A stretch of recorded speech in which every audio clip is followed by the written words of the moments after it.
All right, so now let's get into what really makes an EDC option an EDC option. Some of the key factors has to be convenient to carry, has to have capacity, meaning, I understand there's some stuff that can hold 8 or 9 rounds, but who needs just 8 or 9 rounds? So we're looking at something that's going to have capacity. We're going to want something that comes in a caliper that's easy to find, easy to stock, easy to train with. 10 millimeter is great, but 10 millimeter to train with can be expensive. If you want to carry around a 44 Magnum, that's great, but 44 Magnum is expensive and it's probably not going to be the most convenient carry. So we're going to focus on something like a 9 millimeter. I know 380s out there, and 30 super carry and all that, but I really feel like 9 millimeter is the minimum for self-defense. Just because most of the bullet technology out there is focused around the 9 millimeter cartridge. So we're looking at convenient, easy to carry, ammo is good. Another option, holsters and other accessories. You want something that's going to be popular enough that you're going to be able to find a holster for it. Budget gun that you may not have thought about or heard about, probably the holster makers didn't think about it either. So your holster options are going to be limited. And we all know that the biggest thing of carrying is to get a holster that works. So I kind of look at it like, hey, if Tier 1, T-Rex, QVO, all these other great companies, Gray Man Solutions don't make a holster for it, probably not something I'm going to pick up because I can't really carry it. And we're definitely not rocking the Uncle Mike's Universal or anything like that. So when we talk about carry guns, we talk about guns like the Staccato CS. Now, we know we did a review on this. You're looking at a 3.5 inch barrel gun, and it's clear gun. 3.5 inch barrel gun in the 2011 format with ambi safeties, grip safeties, and all that. We're also looking at a gun that costs about $2,500, not counting the optic or the light, or this magwell from QVO Tactical. Shout out to QVO for the magwell. Helps with those crispy reloads. Just slide in there. But you're looking at something that's $2,500. Say you're not at that price range yet, or you're not really comfortable spending that much for an EDC gun, even an EDC gun like a Staccato CS. So maybe we're looking at something like the Sig Sauer Macro and clear gun. We're looking at a 3.7 inch barreled version of this gun, which is what I like to call the Macro Tac Ops, before they made the Tac Ops. So we're looking at a Sig P365 XL slide with a macro lower, and what that brings is, in that lower is, you brings in that good 17 round capacity. I don't know what Black Magic Sig did on these magazines, but they hold 17 in a slim mag. So you're looking at a capacity of a Glock 19, but something in a slimline platform. Same size space as a Glock 48 or 43X, but you don't have to worry about getting weird magazines and shield arms and all this other stuff when you can actually just rock the actual magazines that come with the gun. A little bit about this gun though. Why is it unique? You're looking at a gun that comes optics ready, has a full Picatinny rail for your lights, lasers, and all that other stuff. You're looking at a gun that is, because it's a SIG 365 model, the actual firearm isn't this. The firearm is the fire control unit that's housed inside of it. So, and inside of this fire control unit, you're looking at a bit of modularity. You're looking at the ability to take this fire control unit out, put it in a mystery machine lower, Icarus precision lower. SIG has different lowers coming out. They just came out with a Legion that has like a AXG style lower, and you can make this gun truly something different. In its base configuration, though, you're getting a solid gun that lets you get a really good purchase, lets you get something that you can really, push out on that and really kind of work with it. You're looking at something that, it comes optics ready, but it has night sights on it. So you can kind of use those sights at night to go ahead and see. This is a 365 where the actual plate has the rear dot on it, a rear sight on it. So luckily this Holo 7407 actually has a rear sight on it. Impressions of this gun, I'll be honest. I like it, but there's some things I would want to change. The slide serrations on this XL slide, these are not super deep or super tactile. You're looking at pretty much appearance only, so you're really gross manipulating that gun. You're not gonna go ahead and get those serrations if your hands are wet or anything like that.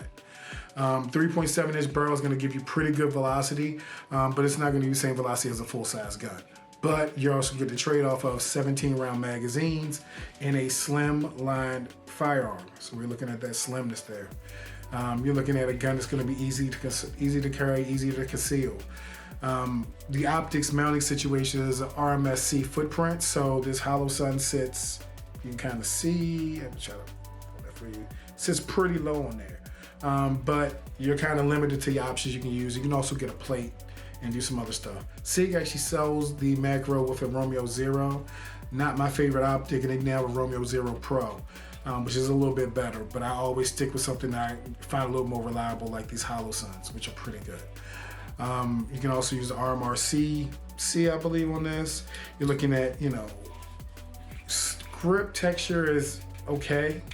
Like I said, it's good. It's EDC style, so you're not going to tear up your stomach or your clothes.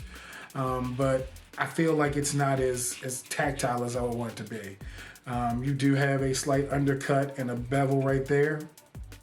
And you do have a modified flat style trigger with this gun. So if we can kind of take a look at that trigger. Trigger pull on this is about 4.5 to 5 pounds. So you're looking at, and the reset's really spongy. So again, we're looking at pretty big uptake, which is a striker fire. And then once you get there, you still get that creak till it breaks. So not a precision accuracy trigger, but for what this gun is meant for, you're looking at an EDC gun that's, engagements that aren't going to be 50 feet, 50 yards out. You're looking at something that's going to be for something immediate. And this is a really, really good option.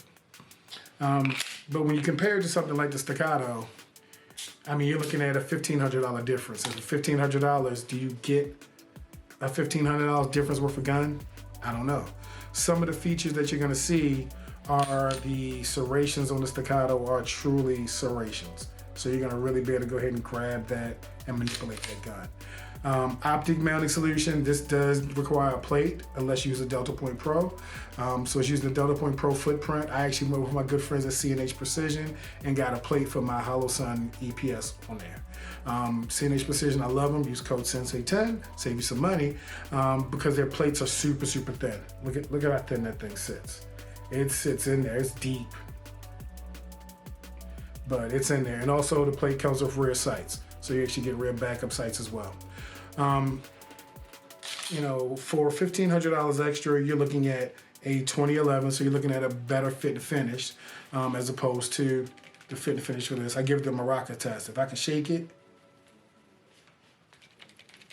and I can hear noise, it kind of is, you're looking at tolerances. And tolerances that being tight are sometimes a good thing, sometimes a bad thing. You're also looking at a 16-round capacity magazine for the Staccato CS. So the Macro actually wins in capacity.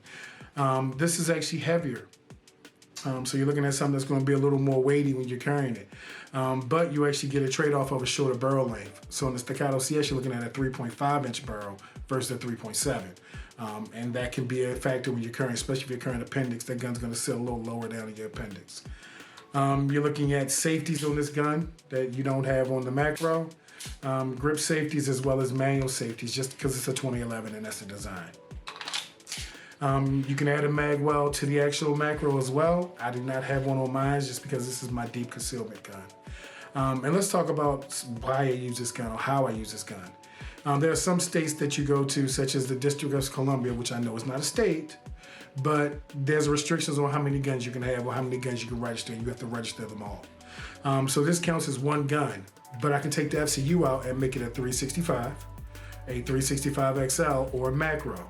And that comes with different capacities and different size. Say I'm wearing a suit and I want some deep concealment. Maybe I'm transferring to a 365 because it's gonna go ahead and give me a shorter barrel, it's gonna give me a shorter grip, it's gonna give me better deep concealment. Or, I'm going to somewhere a little sketchy and I know I wanna have something with a little more capacity. Now, mind you, DC, you can only have 10 rounds, but when I get out of DC, I can go ahead and throw a 17 rounder in there, and I feel like I have a very capable EDC tool at my disposal.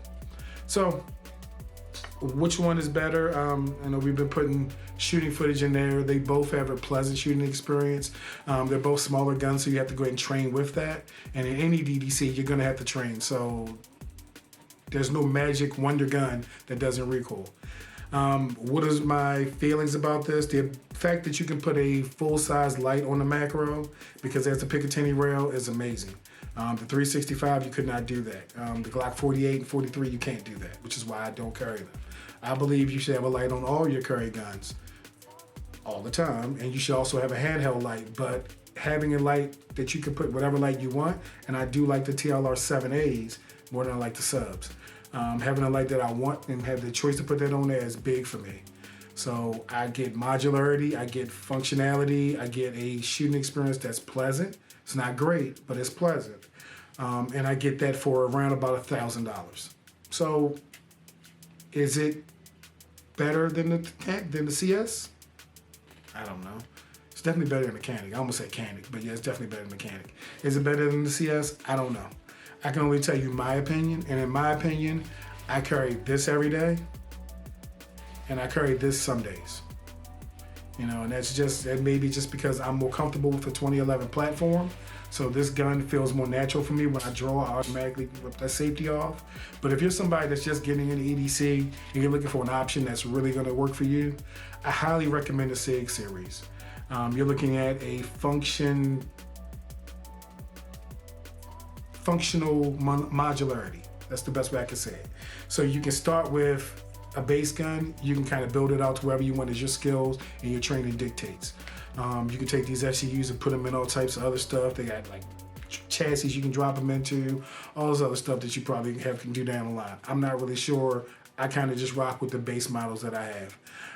But you also have capacity of a bigger gun in the 17+1. So that's my opinion on both of these guns. Which one is better? It depends on the user.